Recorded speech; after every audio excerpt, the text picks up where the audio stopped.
चलो हाय दोस्तों, आज हम लोग पढ़ेंगे समाकलन, है ना। समाकलन दो प्रकार की होता है। समाकलन कई प्रकार का है? समाकलन जिसको बोला जाता है अंग्रेजी में इंटेग्रल, है ना। इंटेग्रल इंटेग्रल दो प्रकार का है। पहला को बोला जाता है निश्चित समाकलन और दूसरा को बोला जाता है अनिश्चित समाकलन, है ना। निश्चित समाकलन को अंग्रेजी में बोला जाता है डेफिनिट, है ना। डेफिनिट इंटीग्रल और अनिश्चित समाकलन को बोला जाता है इनडेफिनिट इंटीग्रल।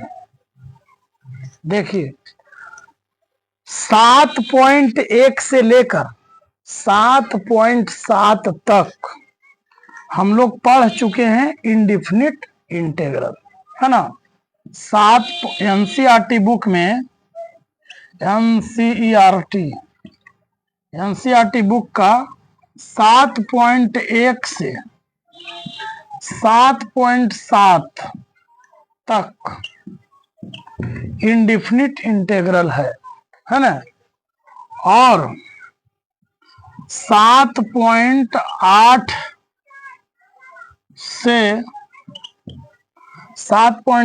से लेकर 7.11 तक, 7.8 से 7.11 तक पढ़ने के लिए मिलेगा डेफिनिट इंटीग्रल, है ना। हम लोग इनडेफिनिट इंटीग्रल पढ़ चुके हैं और अब पढ़ना है डेफिनिट इंटीग्रल, निश्चित समाकलन। दोनों में अंतर क्या है थोड़ा फॉर्मूला से हम लोग देख लेते हैं। निश्चित समाकलन में जो समाकलन का चिन्ह होता है, इसका सूत्र होता है ए से बी तक fx dx, इस प्रकार से लिखा जाता है। और इसमें समाकलन fx dx सिर्फ होता है, बस। दोनों में स्पष्ट दिख रहा है। यह निश्चित है कितना मात्रा से कितना तक होगा ये दिया नहीं रहता है, मगर निश्चित समाकलन में ये दिया रहता है कि कितना मात्रा से कितना मात्रा तक होना है। इसीलिए इसका नाम जो है जो निश्चित समाकलन है। एक याद, निश्चित समाकलन भी दो तरह से बनता है ना।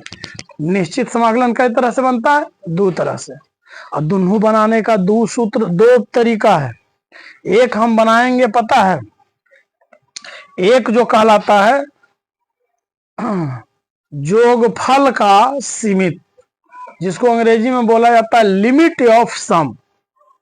तो लिमिट ऑफ सम का सूत्र अलग है और आपका डेफिनिट इंटीग्रल जो डायरेक्ट शॉर्ट विधि से बनता है उसका सूत्र भी छोटा है। यानी निश्चित समाकलन हम लोग दो तरीके से बना सकते हैं। तो देखो बाबू, परीक्षा में लिखा आएगा कि निम्नलिखित प्रश्नों को योग का सीमित नियम से ज्ञात करें, तो लिमिट ऑफ सम का प्रयोग करेंगे। और जब लिमिट ऑफ सम लिखा नहीं रहेगा, है ना, लिखा रहेगा डेफिनिट इंटीग्रल को हल करें, सिर्फ लिखा रहेगा। और निश्चित समाकलन को हल करें तो शॉर्ट विधि से बनाना। एक बात याद, जब 2 नंबर का रहेगा तो हम शॉर्ट विधि से बना लेंगे। जब 5 नंबर का रहेगा और लिखा भी रहेगा लिमिट ऑफ सम, तो हम बड़ा वाला विधि से बनाएंगे। और दोनों विधि से बनाओगे तो आंसर उतने आएगा। अभी हम एक उदाहरण लेके आपको बना के दिखाएंगे, एक मैथ को दोनों नियम पर, और कब दोनों को परीक्षा में यूज करना है ये भी हम समझा देंगे, ठीक है। और ऐसे ज्यादा करके शॉर्टे विधि आता है, मगर दोनों विधि सीख लेना है। हो सके 5 नंबर वाला हम दे दे और आ जाए और लगे आसानी की बनाना, ठीक है, तो बना लेना है, ठीक है। तो इसके आगे सूत्र लिखेंगे हम लोग, क्या लिखेंगे ध्यान से देखिए, दोनों का ये सूत्र लिखिए। इतना बराबर होता क्या जानी, ये तो आप लोग जानते हैं कि integration F X D x रहेगा, तो ये आपका एफ एक्स प्लस सी आएगा। क्या आएगा, एफ एक्स प्लस सी आएगा। किंतु ये जो इसका जो है, इसका सूत्र होता है इतना के बाद क्या पता है, इस तरह से ब्रैकेट लगा देना है। ए से बी है तो यहाँ ए से बी लिख देना है, और बाकी जो ए है इसके अंदर में एफ एक्स आएगा। पहला ए है, और इसके बाद क्या करना है, एक्स के जगह पर दोनों को एक एक करके रखा जाता है मान को, ऐसे F B minus F A, और जो घट के आएगा वो आंसर हो जाएगा। इस प्रकार से ये सूत्र, ये नॉर्मल वाला सूत्र है, समझ में आया। अब ये पहला सूत्र है,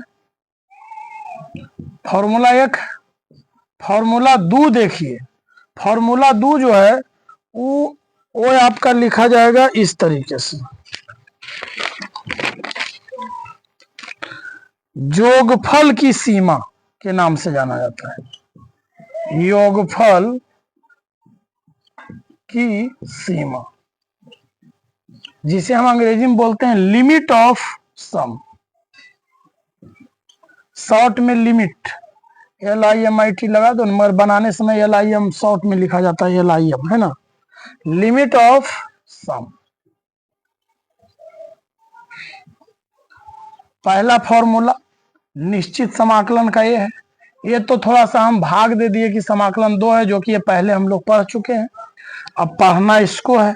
तो इसमें भी दो सूत्र है, पहला ये है शॉर्ट विधि में बनाने का, ऑब्जेक्टिव में अगर आ गया तो हमें इस सूत्र से बनाना है, और जब आ गया लिख करके आ गया कि योगफल की सीमा विधि से बनाइए, तो लिमिट ऑफ सम का जो फॉर्मूला है वो इस प्रकार से है।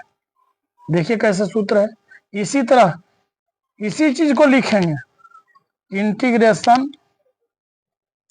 इंटीग्रेशन ए से बी, और लिखाएगा वही एफ एक्स डी एक्स बराबर, किंतु इसका फॉर्मूला क्या होगा, जो देखिए इसका फॉर्मूला हम लोग लिखेंगे, लिमिट h टेंस टू 0, उसके बाद यहां आएगा h के बाद फिर ब्रैकेट लेंगे, और इसके अंदर में लिखाएगा एफ ए, फिर plus F A plus H, फिर लिखाएगा F A plus 2h plus, इसी तरह से dot dot dot dot dot dot हम बढ़ते जा सकते हैं अनंत। फिर इसके बाद लिखाएगा प्लस एफ ए माइनस आपका A plus n-1 into H, ये आपका फॉर्मूला है। जहां इसी के साथ जहां एच एन बराबर बी माइनस ए होगा, जो कि एच बराबर कीजिएगा तो बी माइनस ए बटा जो एन गुना में बटा में आ जाएगा, ये इसके साथ फॉर्मूला है बाबू। अब हम दोनों सूत्र दे चुके हैं, अब दोनों सूत्र पर कुछ उदाहरण बना लेते हैं, उसके बाद एक्सरसाइज में हम लोग जाएंगे। ठीक है, यहां तक उतारिए, नोट कीजिए।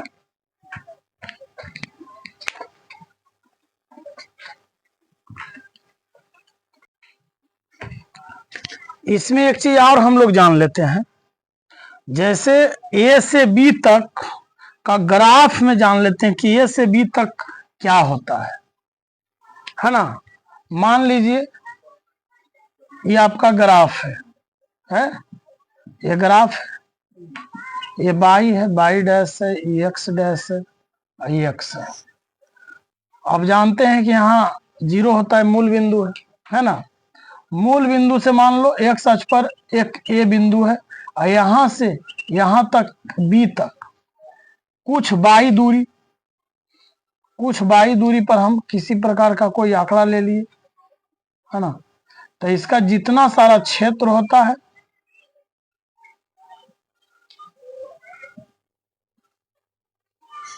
तो ए से बी तक जो है हम ए लिखे समाकलन पर ए से बी तक, जो एफ एक्स लिखे जे ऊंचाई में जो गया ना, ये बाई को ओर गया, बाई बराबर हो जाता है आपका एफ एक्स। आए समझ में? इसी को बनाया गया ये सूत्र में, ए से बी तक को इस इंटीग्रेशन के ऊपर रखा गया ए से बी तक। ये न्यूनतम होता है, कम मात्रा, ये अधिक मात्रा होता है। ये होता है बाई का मान, जितना ऊंचाई तक जो क्षेत्र है ए से बी तक, फिर ऊपर गए थे पूरा क्षेत्र का बोध हो गया। एक तरह से देखा जाए तो इस विधि से क्षेत्रफल निकाला जाता है। ठीक है, तो इसे भी बना लेना है, ये समझने में बहुत कामयाब है आपको ये निश्चित समाकलन को। ठीक है, ए से बी तक और बाई एफ एक्स तक जो भी कार्य हुआ है उसकी मात्रा को बताने के लिए हम लोग निश्चित समाकलन को पढ़ते हैं। ठीक है, अब उसको उतारिए। अब इसके बाद दोनों पर आधारित उदाहरण पढ़ेंगे। चलिए अब इसको मिटाते हैं।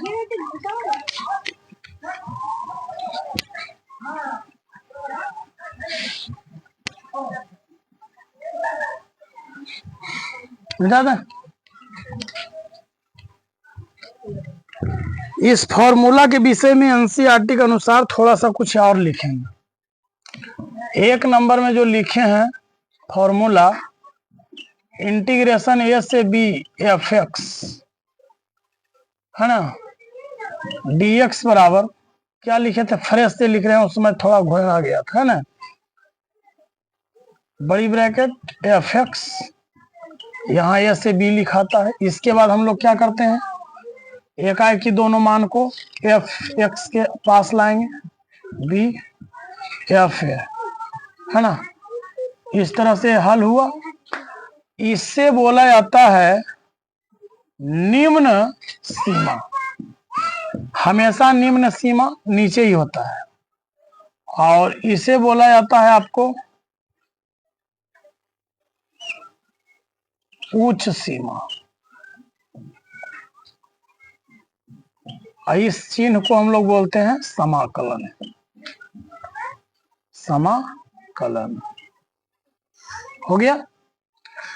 दूसरा फॉर्मूला हम लोग क्या लिखे थे, इंटीग्रेशन ए से B F X D X equal to, इसको कब लगाते हैं, पहले दूसरा नियम का नाम जान लेते हैं। दूसरा नियम का लिखा है एनसीईआरटी में, योगफल की सीमा, जिसे अंग्रेजी में बोला जाता है लिमिट ऑफ इंटेग्रल, है ना। अब इसी चीज को लिखेंगे, इंटीग्रेशन ए से B F X D X बराबर, पहले जैसे लिखे हैं उसको जान लीजिए। आपका लिखे थे लिमिट, पूरा लिख सकते हो तो एल आई एम भी लिखेगा चलेगा, H tends to 0 H into F A plus F A plus F A plus 2h plus dot dot dot F A plus N minus 1 into H, जहां N H equal to B minus A, H equal to करेंगे तो B minus A by N हो जाएगा। अब पता है इसके बराबर इसी को और दूसरे रूप में भी लिख सकते हैं हम लोग, कैसे, जो देखो बताइए, एच बराबर क्या है, बी माइनस ए बटा ए नया है ना, तो हम यहाँ पर ऐसे भी चाहेंगे, लिमिट के पहले हम बी माइनस ए लिख देंगे, लिख दिए, और फिर लिमिट, और एच के जगह पर ये जो एन है ना, यहाँ पर 1/n लिख देंगे, 1/n लिख देंगे। तो याद रखिए यहाँ पर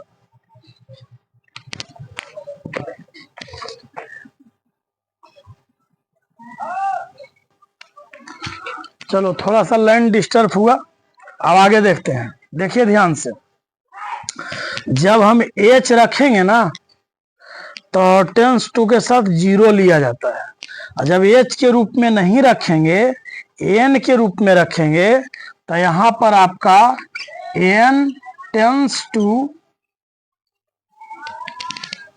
ये आपका चिन्ह देना होगा जो अपरिभाषित होता है, जिसे बोला जाता है इन्फिनिट बोला जाता है ना। एन के रूप में रहेगा तो यहाँ हमें इन्फिनिट लेना है।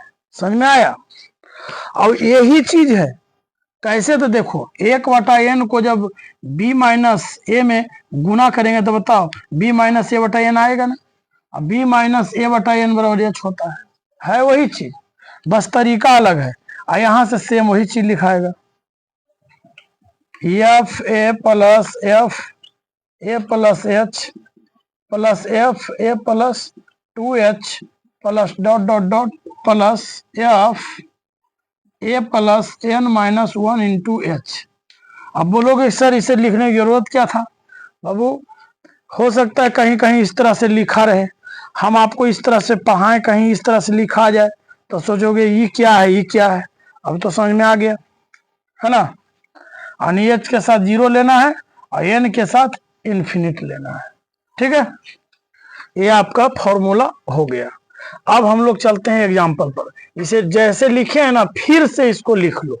ठीक है, अब इसके बाद हम लोग एग्जाम्पल पढ़ेंगे। दोनों सूत्र पर एग्जाम्पल देख लेते हैं, इसको भी और इसको भी।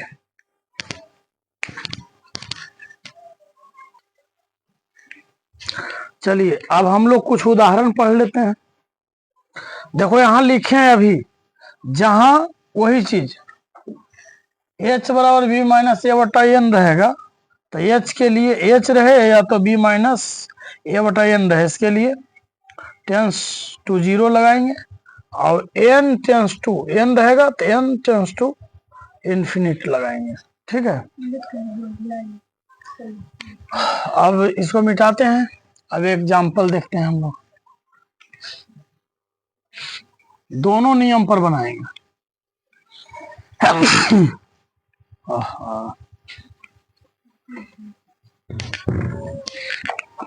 कुछ उदाहरण हम लिख के रखे हैं।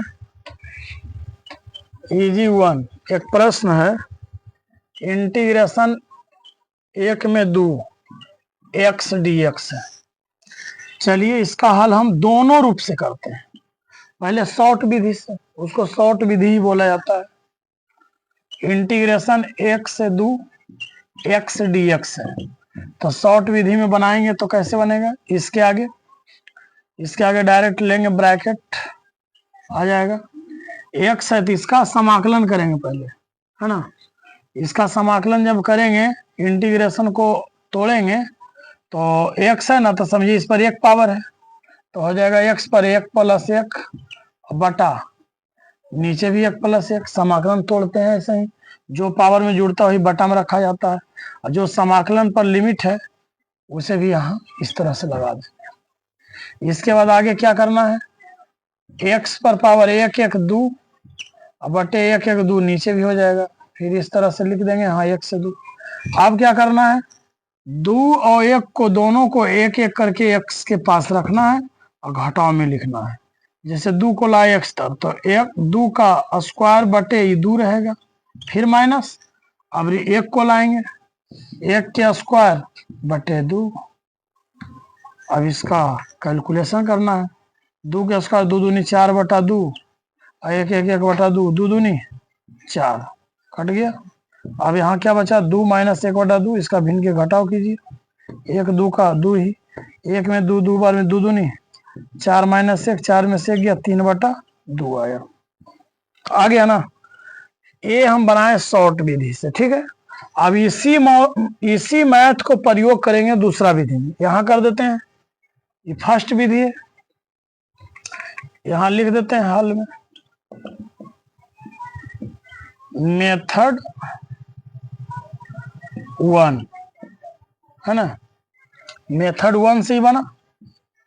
अब यहाँ हम लोग मेथड 2 लगा के देखते हैं, इतना ही आंसर आना चाहिए।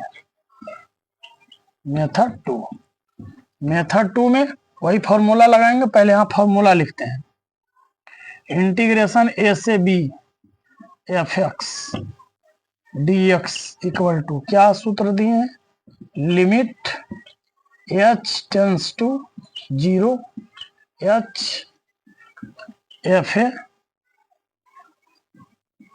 Plus F A plus H F A plus 2h plus dot dot plus F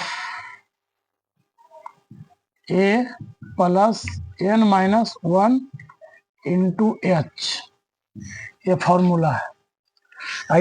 इस मैथ को बनाना है, लिख देना है पहले इसको जिस तरीके से है, 1 से 2 x dx। अब इसमें इसको देख करके जानना है कि कौन क्या है इसमें, है ना। सबसे पहले हमें h निकालना है, h निकालना है। हमें पता है कि a के मान पहले लिख लीजिए, a बराबर 1 और b बराबर 2, हो गया ना। नीचे a होता है, ऊपर b होता है, a भी है ना भाई, तो a बराबर 1 हो गया और b बराबर 2 हो गया। a बराबर 1 b बराबर 2 हो गया। उसके बाद हम लोग h निकाल लेते हैं। तो h बराबर, अभी यहाँ सूत्र देखें मिट गया, h बराबर लिखा हुआ था b माइनस a बटा n। तो क्या करना है, b का मान क्या है भाई, 2 है, और a का मान 1 है, अब बटा n तो n ही रहेगा, और 2 में से गया 1 बटा n। 1 बटा n किसका मान आया, h का मान आया। अब क्या जानना है, एफ ए जानना है। सब कुछ मान जान लेंगे तभी मैथ बनाना है, सब का मान पहले निकाल लेना है। अब हमें एफ ए लाना है, तो एफ ए लाने के पहले एफ एक्स लिखेंगे, एफ एक्स। तो एफ एक्स बराबर देख रहे हो यहाँ एक्स, तो एफ एक्स बराबर एक्स लिख देंगे। अब यहाँ क्या करेंगे, एफ एक्स के जगह पर क्या ए है, ए डाले।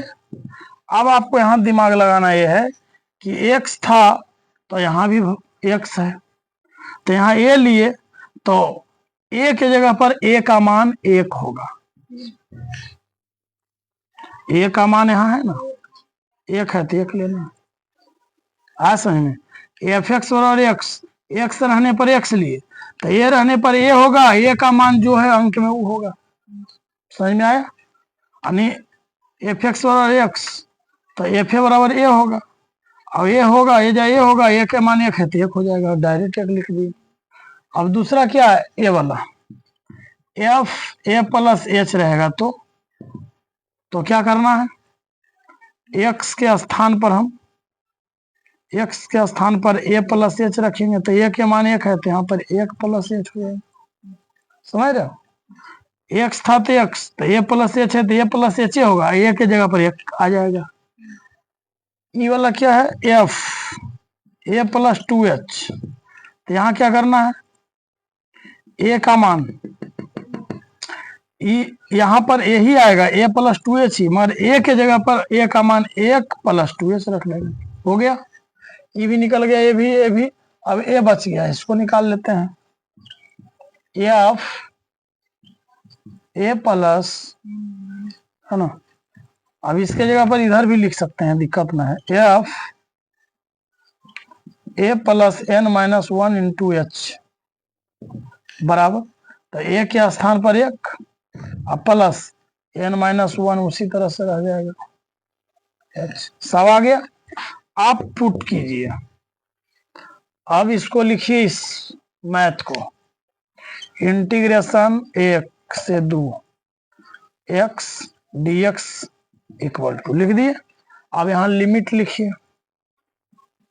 लिमिट h टेंस टू 0, और यहाँ h अभी रहने दीजिए, h के मान आ चुका है 1 बटा n, इसको बाद में रखेंगे। आगे चलते हैं। अब यहाँ देखिए फॉर्मूला में क्या एफ ए है, तो इसमें एफ ए का मान कितना आया, 1 आया, तो यहाँ 1 लेंगे। फिर प्लस, उसके बाद फॉर्मूला में एफ ए प्लस एच है, तो एफ ए प्लस एच का मान क्या आया, 1 प्लस एच आया। फिर प्लस लिखेंगे।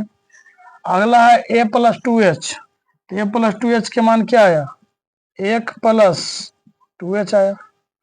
अब तो यहाँ तक पहुंच गया, यहाँ प्लस है तो प्लस लिखेंगे, डॉट डॉट डॉट प्लस, अब इसका मान भी तो आया हुआ है, इसका मान आया हुआ है यहाँ 1 plus n minus 1 into H आया हुआ है। अब इसमें गौर कीजिए, ध्यान से देखना है ना, इसमें ध्यान से देखना है क्या है। एच एच एच एच वाले को एक तर कर देंगे, अंक वाले को एक तर कर देंगे, जोड़ना ना है क्योंकि प्लस देखिए अनंत है। पहले एच वाले को लिख लेते हैं एक तर, limit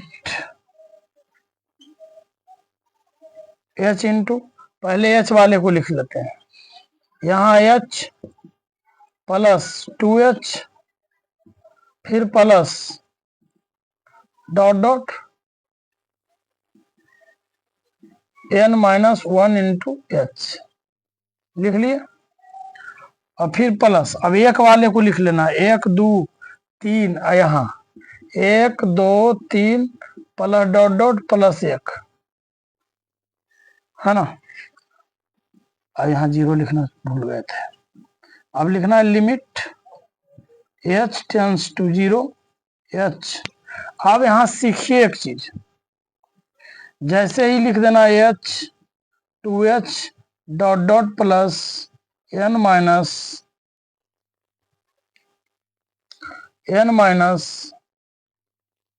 h n minus 1 into H.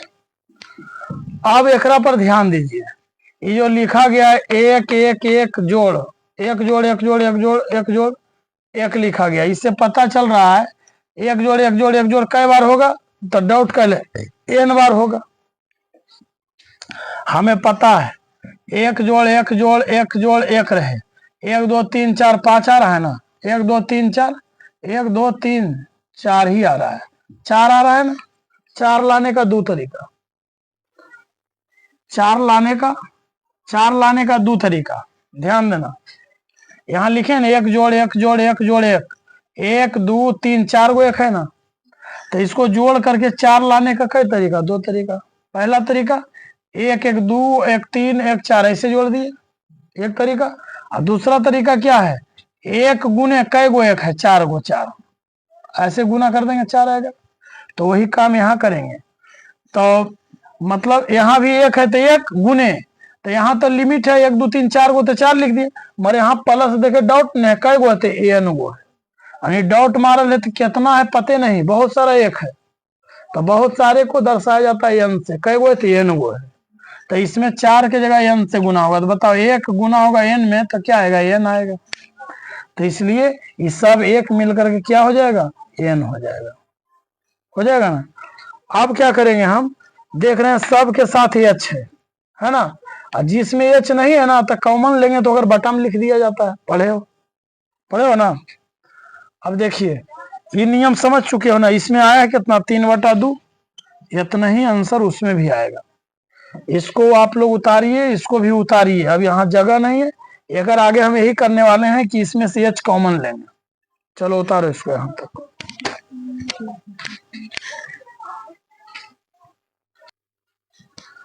देख बाबू अब उतर गया, इसको मिटाते हैं। जान रहे हैं कि इसका आंसर ई विधि से आया 3/2, ई विधि में भी 3/2 लाना है। अब आगे बढ़ते हैं, जानते हो 3 4 वो आओ सूत्र लिखाएगा इससे जुड़ी। अब हम देख रहे हैं सब तरह h कॉमन लेंगे, इसके आगे यहाँ लिखेंगे limit h tends to 0 h गुने h कॉमन लेंगे, h कॉमन ले लिए, यहाँ से h बाहर निकल गया, यहाँ से h बाहर, यहाँ से h यहाँ नहीं है तो अगर बटन ले लेंगे, जहाँ नहीं रहता है ना कॉमन लिया जाता है बटन, ताकि गुना करेंगे तो बटा वाला ऊपर वाला कट जाएगा, ये नहीं बचेगा। तो बताइए कॉमन ले लिए तो अंदर में क्या बचा, ये चल गया बाहर, यहाँ 1 बचेगा। अब यहाँ से h निकल गया, यहाँ 2 बचेगा, प्लस डॉट डॉट है ना, फिर प्लस यहाँ से h निकल जाएगा, n माइनस 1 बचेगा, फिर प्लस यहाँ n है, यहाँ h नहीं था तो अगर बटन रखेंगे ताकि एच को अगर यहाँ लाया जाए तो एच गुने एच, ऐसे एच एच कट के एन बचेगा, इसलिए जहां नहीं रहता है ना कॉमन लेने पर बटम आ जाता है। एक चीज यहाँ दिख रहा है कुछ, क्या दिख रहा है जो सुनो, देख रहे हो लगातार संख्याओं का जोड़ दिख रहा है, ऐसे 1 जोड़ 2 जोड़ 3 जोड़ 4 जोड़ डॉट डॉट डॉट एन तक, है ना। तो ये दिख रहा है कुछ सूत्र है, 11 क्लास में सूत्र दिए थे। अब देखो इसके आगे अगर बनाना है तो कुछ सूत्र को जानना होगा बाबू, और सूत्र जहां लिखे वहां लिख लेना, क्या क्या सूत्र है लिखा देते हैं, 4-5 गो सूत्र। पहला सूत्र, पहले इसको बनाने से पहले लिख लेना सूत्र के जगह पर, प्रथम n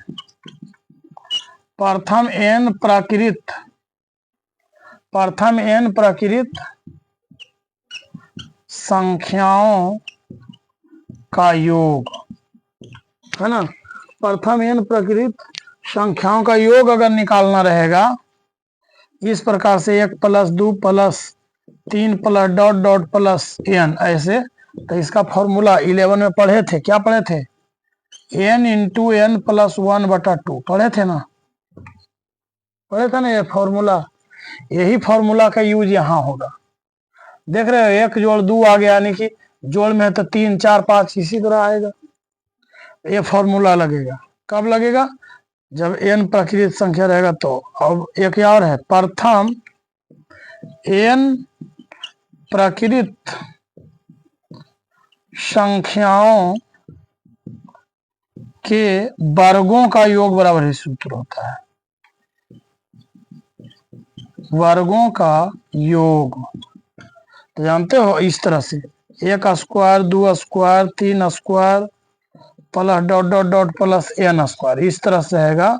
तो इसके बराबर सूत्र n × n + 1 n × n + 1 फिर इंटू 2n + 1 बटा 6 होता है, बटा 6, ठीक है।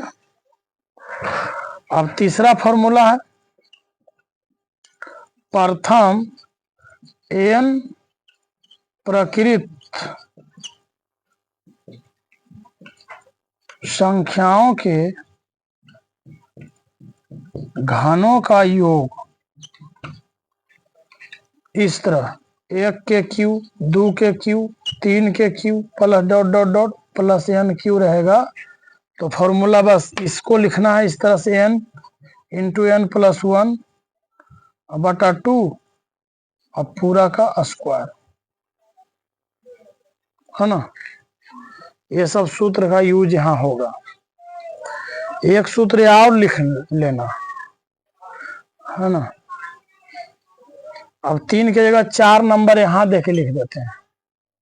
4 नंबर सूत्र जो है ना उसको इस तरह से लिखना, जब आएगा तो समझाएंगे। a + ar + ar² plus dot dot plus ar⁻n-1, इस तरह से रहेगा। तो होगा a × r⁻n⁻1 बटे r-1। इस पर आधारित जब मैथ आएगा तब समझाएंगे कि ये किस प्रकार का मैथ है, इसे अभी उतार लेना है। अभी तो समझ रहे हो, लगातार प्राकृत संख्याओं का जोड़ रहने पर यह सूत्र होगा। लगातार प्रथम प्राकृत n प्राकृतिक संख्याओं का वर्गों का योग रहेगा तो ये फॉर्मूला, है ना। प्रथम n प्राकृतिक संख्याओं के घनों का योग रहेगा तो ये फॉर्मूला। अभी हमें ये फॉर्मूला की जरूरत है। प्रथम n प्राकृतिक संख्याओं का जोड़ आ गया, 1 जोड़ 2 जोड़ 3 जोड़ 4 जोड़ इस तरह से n-1 तक, ठीक है। तो उसमें हम ये फॉर्मूला लगाएंगे, ठीक है। चलिए अब लगाएंगे फॉर्मूला, पहले इस सूत्र को उतार लो उसके बाद आगे बताएंगे।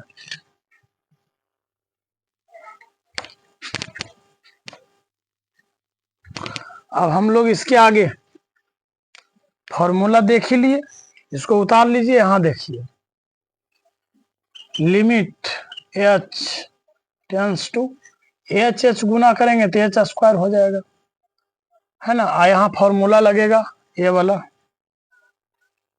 ये क्या लगेगा, एन इंटू एन प्लस 1/2, यहाँ प्लस n/h लगा देना है। एन और एच एक जैसा दिख रहा है, ऐसे घुमा के लिख देते हैं एच। अब क्या करना है ना, एन का एच है ना, एच का मान डाल देना है दोनों जगह पर। एच का मान जब डालोगे ना तो एन के रूप में आएगा, तो यहाँ एच की जगह एन हो जाएगा। अभी फॉर्मूला में दोनों लिखे थे, एन के रूप में था तो यहाँ एन लिखे थे ना, एच तक एच है, ठीक है। तो याद रखिए, याद रखना जैसे एन होगा तो यहाँ 0 की जगह क्या आ जाएगा, इन्फिनिट आ जाएगा। तो यहाँ लिमिट हो गया। अब हम एच का मान क्या था, देखो यहाँ 1/n है, तो जैसे ही हम इस एच के जगह पर 1/n के स्क्वायर करेंगे तो यहाँ भी एच के जगह n हो जाएगा, और टेंस टू 0 की जगह इन्फिनिट लग जाएगा। और यहाँ अंदर में काम करते हैं हम लोग, n गुना करेंगे तो क्या हो जाएगा, n स्क्वायर, फिर प्लस n गुना होगा एक में तो n हो जाएगा, और बटा में 2 हो जाएगा, और प्लस n बटे यहाँ भी h है तो h का मान यहाँ पर रखेंगे 1/n, है ना। इसको गुना बदलेंगे, ये सब तो उतर चुका है 4। देखते जाइए बनेगा कैसे, 3/2 लाना है। Limit n tends to infinite 1/n square हो गया। और यहाँ अंदर में क्या है, n स्क्वायर प्लस n बटा, एक काम करते हैं, इसको अंदर गुना बेकार किए, यहाँ एक काम करो, n को कॉमा ले लो, यहाँ कॉमा ले लो तो बाहर आएगा तो n स्क्वायर हो जाएगा। ध्यान रहे n जब बाहर निकला तो अंदर में यहाँ पर 1 हो जाएगा प्लस, और यहाँ n नहीं है तो कॉमा जहां नहीं रहता अगर बटम हो जाता है। समझ में आया, हाँ समझ में। जैसे n को हम बाहर निकाले तो यहाँ n है, बाहर आ गया, यहाँ पर 1 होगा। अब यहाँ n है तो जहां n नहीं रहता वहां बटम लेंगे भाई, कॉमन लेने पर। कैसे, यहाँ पर एच नहीं था तो कॉमन लिए तो बटम लिए ना। बटम इसलिए लिया जाता है जब गुना करोगे तो n कट जाएगा, जैसे अभी हम n कॉमन ले लिया, अंदर गुना करेंगे तो यहाँ n आ जाएगा, और इसमें गुना करेंगे तो n गुने 1/n, तो n कट करके देखो 1 आया, तो जहां नहीं रहता है तो वहां बटम आ जाता है ना। अब इस तरह से लिखना है n स्क्वायर इंटू 1 + 1/n, अब पूरे में बटे 2 है, इसको गुना में बदलिएगा तो देखिए तो क्या होगा, n/1/n बराबर क्या होता है, n गुने, जब गुना में बदलो तो उलट जाएगा, n ऊपर और 1 नीचे, तो 1 मैंने कुछ नहीं, सीधे सीधे n स्क्वायर। समझ में आया, इतना रफ किया तो सीधा समझ में आ गया कि n/1/n है, तो जब गुना करेंगे तो n स्क्वायर हो जाएगा। अब ध्यान दीजिए हम क्यों कॉमन लिए, इस प्लस के पार भी n स्क्वायर है, यहाँ भी n स्क्वायर है, तो n स्क्वायर को कॉमन ले लेंगे। तो limit n tends to infinite 1/n square गुने, देखो बाबू n स्क्वायर कॉमन ले लिए, अब अंदर में क्या बचा, 1 + 1/n, अब बटा में क्या बचा, 2 n बचा, आई चल गया बाहर, तो प्लस क्या बचा, 1 बचा ना, बच गया। हाँ, अब ध्यान देना, एक चीज आप लोग याद कर लेना, एक नियम है, 1/∞ बराबर 0 होता है।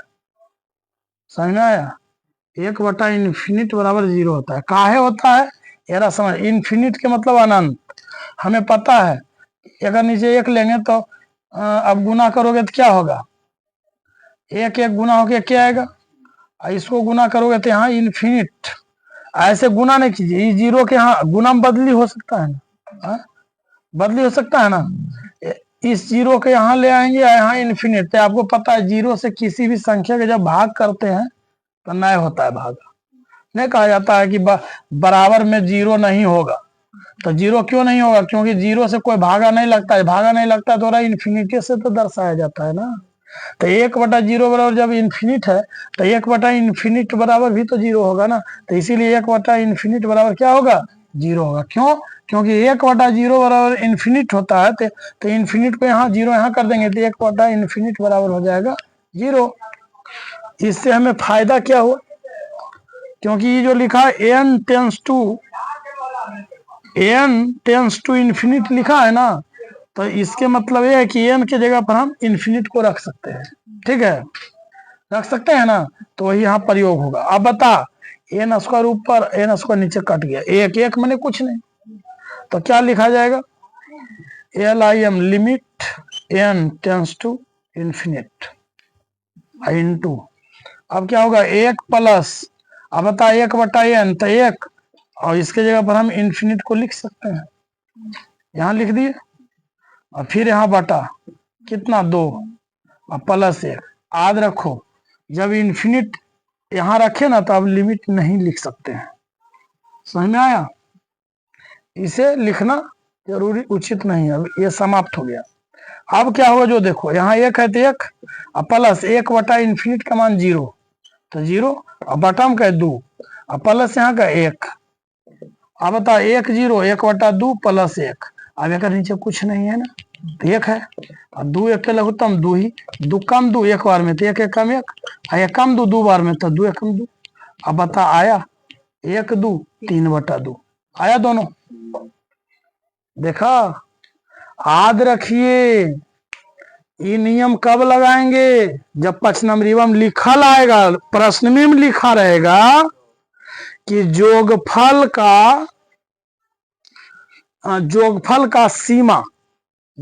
का सीमा के अनुसार समाकलन करें, है ना। देखो ना, प्रश्न में लिख रखा है 25 नंबर, जोगफल की सीमा के रूप में।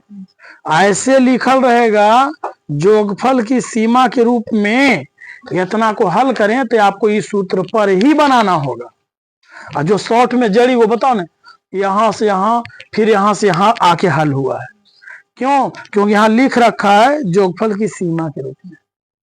और जब जोगफल की सीमा के रूप में नहीं लिखल रहेगा, शॉर्ट लिखा रहेगा, RS अग्रवाल में शॉर्ट लिखा, शॉर्ट विधि से बना, तो शॉर्ट विधि से बना, जो पहला मेथड बना है ना उस विधि से बनाना है। अगर परीक्षा में आ गया ऑब्जेक्टिव में तो इतना लंबा चौड़ा नहीं करना है, शॉर्ट विधि से बना के आंसर ला देना है।